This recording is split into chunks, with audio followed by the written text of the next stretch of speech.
자, 회원 여러분, 9월 8일입니다. 오늘은 미국 시장이 불안하고 한국 증시도 급락하는 조정 흐름을 보이고 있죠. 따라서 오늘은 주식 시장에서 어떻게 하면 수익을 내고 종목을 발굴할 수 있는지 그 내용을 함께 공부하도록 하겠습니다. 자, 오늘 강의 내용은 미 증시 급락 어떻게 봐야 될까? 미국 증시는 연착륙할 것인가? 이 주제를 가지고 하고요. 그럼 한국 증시는 어떻게 움직일 것인가? 그리고 어떤 종목을 사야 되는가? 그리고 세대별 성공 투자 노하우를 공개하는 방식으로 오늘 강의를 진행하도록 하겠습니다. 오늘 강의 내용을 꼭 숙지하시면 투자에 도움이 될 거라고 생각합니다. 자, 먼저 미국 증시의 움직임을 한번 보죠. 미국 증시가 지난 토요일 날 매우 급락 조정을 거쳤습니다. 다우지수도 급락했고 나스닥도 급락했습니다. 하락 원인은 ISM 소비 지수가 하락했고 또 신규 일자리가 많이 줄었다. 그런 이유 때문에 하락을 했습니다. 하지만 8월 실업률은 4.2가 나타났죠. 7월 실업률은 4.3, 그리고 6월 실업률은 4.1, 그러니까 8월 실업률은 오히려 7월보다 0.1포인트 줄었습니다.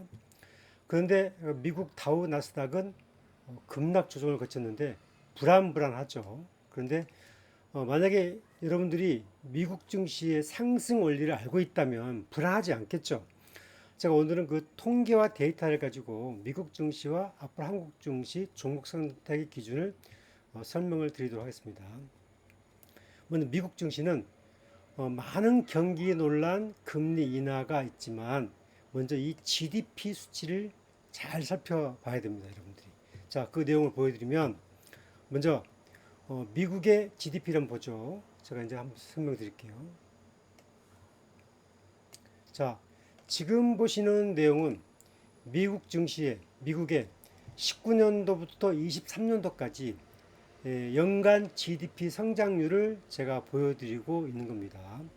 지금 미국 증시 흐름을 좀 보게 되면 19년도부터 쭉 미국의 GDP가 올라가고 있죠. 뭐 20년도 닷컴 열풍에서 올라가죠. 쭉 올라가다가 한번 뚝 떨어질 때가 있어요. 2009년도에 GDP가 한번 뚝 떨어집니다. 그죠? 그리고 또 다시 10년도에 올라가고 그 다음에 11년도, 12년도 쭉 올라가죠.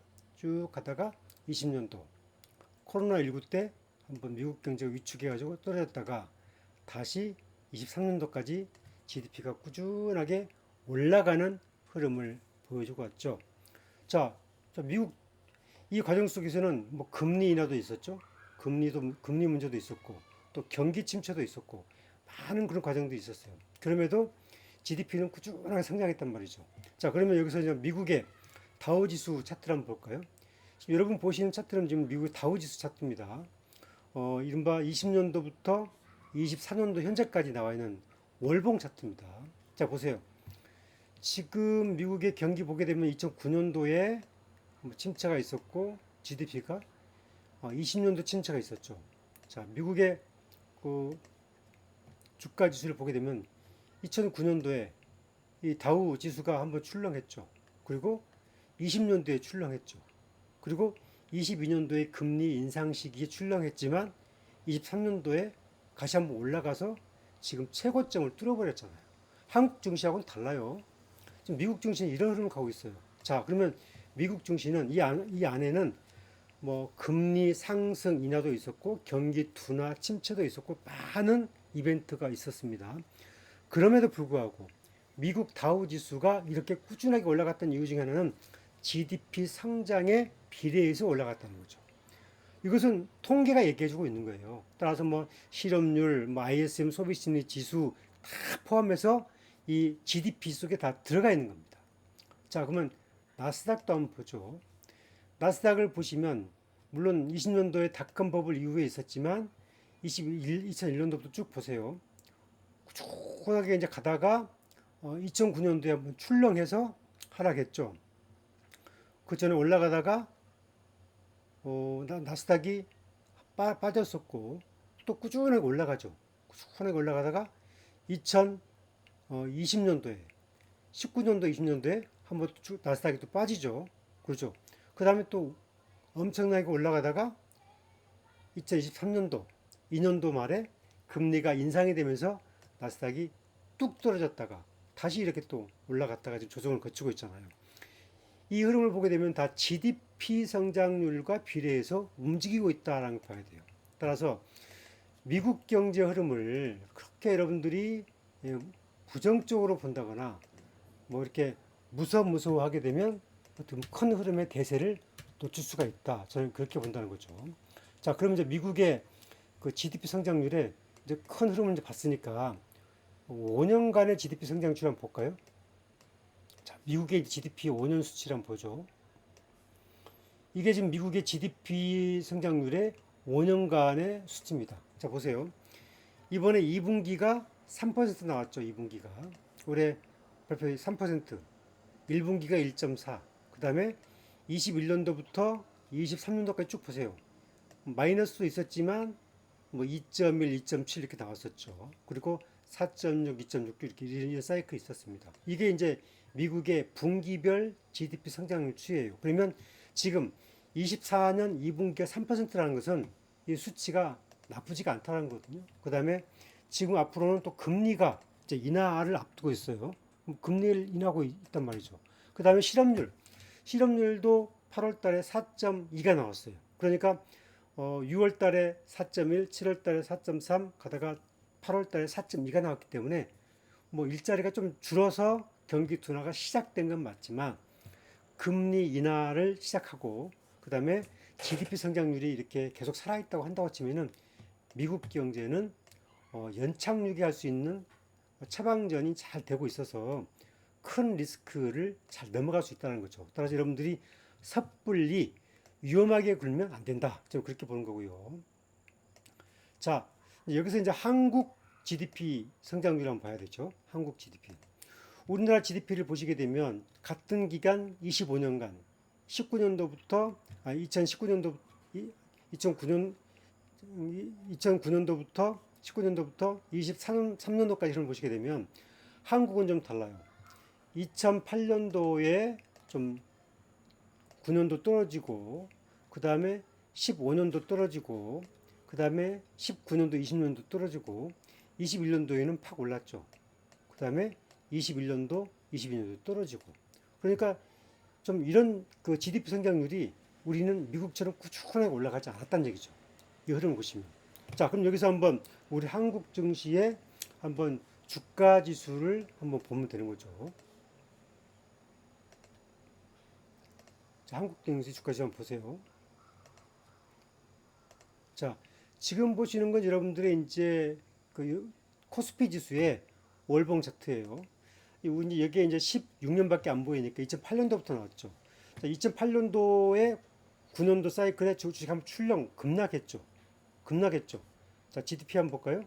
이제 8년도 9년도 GDP가 하락을 했죠. 이렇게. 증시 보세요.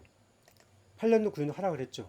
그 다음에 또 11년도 12년도 하락을 했어요. 11년도 12년도 또 안 좋았어요. 그 다음에 또 보시게 되면 18년도 19년도 주가가 하락했죠. 그죠? GDP 수치 보세요. 18년도 19년도 GDP 하락을 했죠. 그 다음에 21년도 주가 많이 GDP가 올라갔죠. 21년도 증시가 어떻습니까? 이렇게 확 올라갔잖아요. 그리고 22년도, 23년도 종합주가 하락하고 있단 말이죠. 자, 이게 GDP와 주가 지수가 거의 비례해서 움직이고 있단 말이죠. 자, 그럼 이 기간에 GDP가 떨어져도 올라가는 종목이 있어요. 그것은 매출과 영업이익과 순이익이 올라가면 GDP가 떨어져도 올라간단 말이죠. 그런 종목을 여러분들이 잘 압축하는 게 매우 중요한 이른바 이제 투자 전략이 될 수 있는 거죠. 지금부터는 그런 내용들을 제가 이제 한번 해보겠습니다. 어떻게 종목을 선택하고 압축을 해야 우리가 살아남을 수 있는 것인가 그 흐름을 한번 보겠습니다. 자, 그러면 이제 우리나라의 분기별 GDP를 한번 볼까요? 먼저 한번부터 보고 가죠. 자, 지금 우리나라 GDP 보시면 5년간 똑같은 GDP인데 21년도부터 23년도 GDP 한번 보세요. 자, 21년도에 2.3, 그 다음에 21년도가 좋았죠. 이 GDP 성장률이. 그 다음에, 그 다음에 이제 22년도는 조금 선전했고, 23년도부터 좀 떨어지기 시작했어요. 23년도 나쁘진 않았는데, 그리고 24년도 1분기에 1.3이었고, 24년도 2분기 0.2였어요. 그러니까 1분기는 1.3 좋았어요. 그리고 2분기는 0.2 하락했죠. 지금 올해 전체 우리나라 GDP 성장률은 1.5에서 한 1.8 정도가 예상이 된다고 그러죠. 그러면 우리나라도 GDP 성장률은 뭐 우리나라 경제 규모로 보게 되면 반도체나 이런 흐름을 보게 되면 그렇게 뭐 나쁘지는 않다. 결국 수출과 내수가 같이 맞물려 있는 흐름을 본다고 치면은 우리나라 GDP 성장률은 그래도 한 1.5에서 1.7 정도는 예상이 된다. 이렇게 봐야 되겠죠. 자, 그럼 어떤 종목을 골라야 될 것인가를 설명을 드리면 지금부터 이제 매우 중요한 내용이 공부가 됩니다. 자, 지금부터 이제 좀 설명을 드리면 자, 다시 설명을 드릴게요. 자, 지금 이제 제가 이제 엔터주 하나를 설명을 드리면 이게 이제 YG 엔터 아니, 그 JYP 엔터 주식이에요. 이게 이제 월봉으로 보게 되면 23년도에 주가가 이렇게 14만 6천 원까지 갔다가 4만 4천 원으로 빠졌으니까 4분의 1 토막이 나버렸죠. 이것은 이제 개별주예요. 이 엔터주는 개별주예요. 그러니까 해마다 꾸준하게 성장한 게 아니라 특정 업황이나 스타나 이런 흐름에 따라 월드 투어를 하게 되면 실적이 좋아지니까 한번 반짝했다가 그리고 뭐 예를 들어서 뭐 빌보드의 상위권에 올라가게 되면은 실적이 좋아서 주가가 올라가고 그렇지 않게 되면 이렇게 뭐 1년, 2년간 주가가 빠져버리는 이런 흐름을 보인다는 거죠. 이런 그 개별주나 테마주는 가장 나쁠 때 매수해서 가장 좋을 때 파는 이런 전략입니다. 모든 개별주는 다 이렇게 투자 전략을 세워야 됩니다. 그러니까 여러분이 개별주를 갖고 있다고 치면은 가장 나쁠 때 매수, 가장 좋을 때 매도를 해야 되는 거예요. 자, 반대로 삼성전자 보죠. 자, 삼성전자의 제가 이제 월봉 차트를 보여드리면 삼성전자 월봉 차트 보세요. 삼성전자는 꾸준하게 시그널이 올라갔잖아요. 그죠? 뭐 이렇게 2008년도, 9년도, 10년도, 15년도, 17년도 물론 20년도에 9만 6천 원까지 갔다가 뭐 5만 전자, 6만 전자 갔지만 다시 또 9만 전자 갔다가 지금 7만 전자 전후 왔다 갔다 하고 있잖아요. 이 변동폭이 그렇게 크지 않다는 얘기죠. 이게 삼성전자는 이 글로벌에서 휴대전화, 반도체, 가전 다양하게 어떤 매출원을 가지고 계속 밸류업을 하고 성장하고 영업이익을 만들어내는 능력을 갖고 있다는 거죠. 그래서 주가가 꾸준하게 우상향하는 등락은 있지만 변동폭이 그렇게 크지 않다는 얘기죠. 여러분들이 가게 되면 이런 종목을 사야 되고 삼성전자의 큰 중기적 사이클로 보게 되면 이게 7만 전자 아래로 오게 되면 추세로 보게 되면 매수를 관심을 가져야 되는 거죠. 아까 GDP도 봤어도 그렇고 이 투자 전략이 이렇게 가는 거예요. 딱 그다음 또 현대차를 볼까요? 현대차.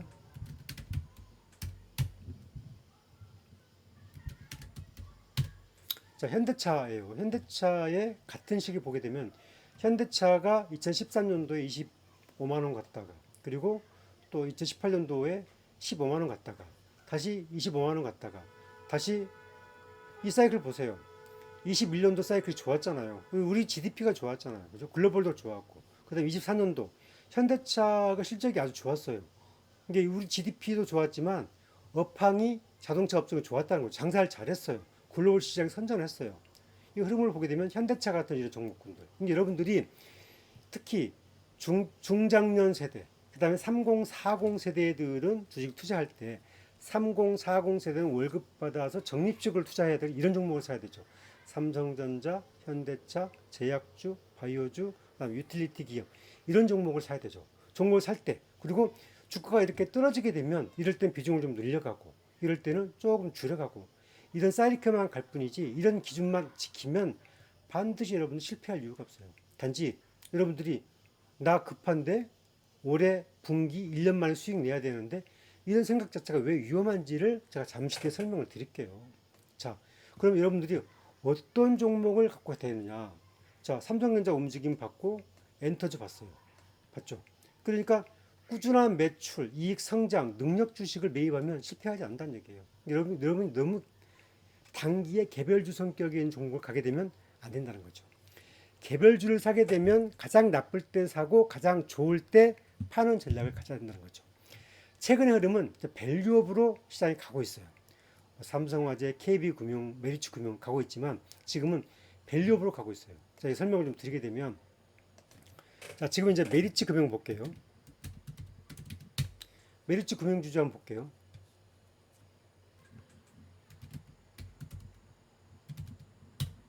지금 메리츠금융주주 보고 있죠. 메리츠금융주주가 이제 쭉 가고 있는데 지금 주가가 이 월봉 챕터지만 21년도 주가가 이렇게 올라가기 시작하죠. 뭐 2만 원짜리 주식이 지금 뭐 8만 9천 원까지 가버렸죠. 그러니까 꾸준히 우상하죠. 왜 이렇게 갔냐면 밸류업 때문에 그래요. 배당 늘리고 실적 좋아지고. 그러면 실적은 폭증했냐? 그건 아니에요.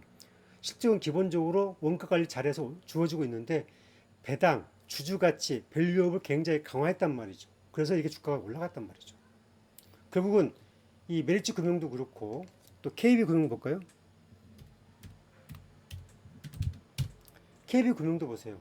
과거에 올라갔지만 최근에 이렇게 올라간 이유 중에는 밸류업, 주주 가치, 자사주 소각, 밸류업이라는 큰 테마 흐름을 가고 있단 말이죠. 따라서 이 밸류업은 선진금융 중시의 문턱이라는 거죠. 따라서 앞으로의 주가의 패러다임이 이제 이런 흐름을 가고 있어요. 제조업도 밸류업을 해야 되고 금융주도 밸류업을 해야 돼요. 하지만 금융, 증권, 보험 이렇게 이런 주식들이 훨씬 밸류업에 유리하죠. 자사주를 소화하고 배당 가치를 높이고 따라서 이런 종목군들이 다 강세 흐름을 좀 가고 있단 말이죠. 삼성화재, KB금융, 메리츠금융, 삼성화재, 삼성증권 다 그런 거예요. 따라서 이런 밸류 흐름을 가고 있단 말이죠. 하나 더 공개하자면은 여러분들 보다면은 최근에 증권주가 아주 좋은 흐름을 가고 있어요. 자, 미래에셋증권 보게 되면 자, 미래에셋증권 보십시오. 과거에 미래에셋이 대우증권을 합병을 했죠. 26,000원까지 가고 있다가 최근에 이제 이렇게 5,000원도 갔지만 8,300원대에서 월봉에서 박스권을 돌파하고 있어요. 이 흐름 보게 되면 앞으로 여기 더블까지 갈 가능성이 있고 3년 내에 3년 내까지 갈 가능성이 큽니다. 미래에셋증권은. 따라서 이 밸류업에 여러분들이 이런 종목군들에 골라서 가는 게 좀 중요하다. 저는 이런 말씀을 좀 드리고요. 그 다음에 또 하나는 이 삼성증권도 같은 흐름을 가야 돼요. 삼성증권도 보시면 밸류업에 좀 시작점에 있어요. 삼성증권도. 메리츠 금융주주에 못지않은 그런 주주 가치와 밸류업을 할 가능성이 크다. 저는 그런 관점 내에서 미래에셋증권, 삼성증권 이런 종목군들에 관심을 갖고 여러분들이 잘 좀 살펴보는 전략이 필요하다 이렇게 보는 거죠. 자, 그리고 또 하나는 새로운 주도주가 있는데 항상 종목을 고를 때는 이거 공개하지 않습니다. 이 부분은 제가 이제 매출, 이익, 성장, 비전 이런 종목군들을 여러분들 봐야 되죠. 예를 들면 여러분들이 이제 제가 대왕군의 테마주라고 볼 수 있는 포스코 인터내셔널을 볼게요. 포스코 인터내셔널을 보게 되면 이 포스코 인터내셔널이 이제 여러분들 자꾸 이게 그 가볍게 보시는데 이것은 2023년도부터 봐야 돼요. 2023년도. 23년도에 포스코 에너지를 합병해서 에너지 그룹을 갔잖아요. 그 전에 긴 사이클은 이게 이제 대우무역 전신이었는데 계속 이제 가고 있죠. 그런데 지금 배당 금액이 주당 1,000원 하고 있죠. 그리고 포2는 23년도부터 턴해서 24, 25, 26 앞으로 계속 매출, 영업이익, 순이익이 늘어날 것으로 지금 나오고 있잖아요. 그 다음에 미얀마, 호주, 그리고 또 광양 LNG 터미널, 그 다음에 LNG 발전 이런 그 이른바 미드스트림, 그 다음에 또 업스트림, 다운스트림 그러니까 개발, 가공, 유통 모든 것들이 완벽하게 에너지 기업으로 가고 있어요. 그래서 재평가될 가능성이 좀 매우 높다. 저는 그렇게 보는 거죠. 하지만 여러분들이 그걸 불안해하고 그걸 어려워하면 저는 기회가 없어요. 제가 이제 이 흐름을 얘기하는 것은 앞으로 이 종목에 대해서는 다시 한번 제가 분석해 드릴 길을 갖겠지만, 지금 5만 원대 초입은 이 부분은 아주 박앤세일하고 있다. 저는 이렇게 보고 있는 거죠. 그래서 이 부분들은 앞으로 이제 계속 분석해 드릴 기회가 있는데, 앞으로 상장 가치로 보게 되면 매우 좋아진 가능인 거죠. 예를 들면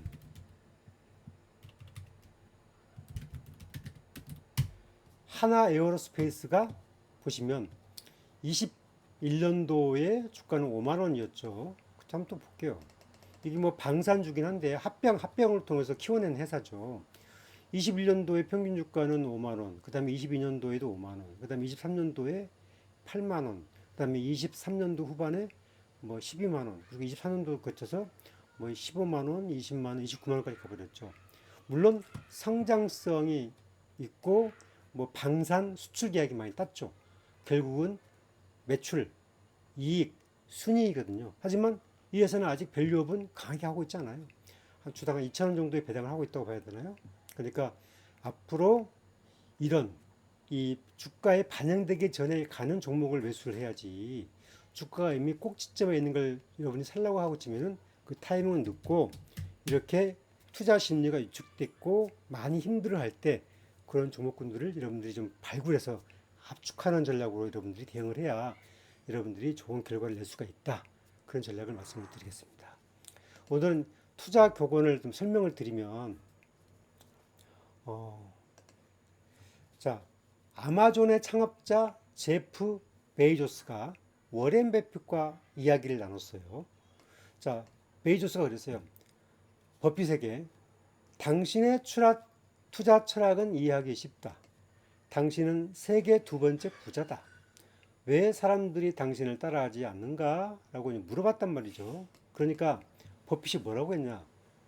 모두 빨리 부자가 되기를 원할 뿐 아무도 천천히 부자가 되려 하지 않기 때문이다. 저는 이 말을 저도 공감하고 있어요. 저는 자주 되새깁니다. 지금 이렇게 어렵고 힘들더라도 GDP 수치의 원리, 미국은 연착륙할 것이고 우리나라 흐름도 GDP의 흐름에 따라 가고 있는데 올해 GDP가 나쁘지 않다. 그리고 뭐 금투세 논란이 있지만 저는 좀 유예될 거라고 봐요. 기본적으로는. 그리고 또 하나는 이 GDP 흐름도 있지만 GDP에 대신 기업은 대체할 수 있는 게 매출, 이익, 그다음에 순이익, 이 규모, 투자, 이렇게 꾸준하게 우상향하는 종목을 여러분들이 딱 잘 적시에 매수하면 하나 에어로스 같은 종목, 그런 종목을 잡을 수가 있다. 저는 그렇게 보고 있는 거고요. 그 중에 하나가 밸류업일 수 있고, 밸류업이 대상이 되고, 아까 제가 얘기했죠. 삼성증권, 미래에셋증권 얘기했고, 그 다음에 아까 얘기했던 포스코인터도 관심 있게 잘 봐야 된다. 이런 말씀을 드리는 겁니다. 자, 아무쪼록 여러분들 이렇게 좋은 뭐 내용을 보고도 뭐 여러분들 기회를 놓친다면 그건 다 여러분들의 투자 실력이라고 보고요. 또 여러분들 아직도 저희 좋아요, 구독하기 안 해주신 분이 있다면 꼭 좋아요, 구독하기 부탁드리겠습니다. 감사합니다.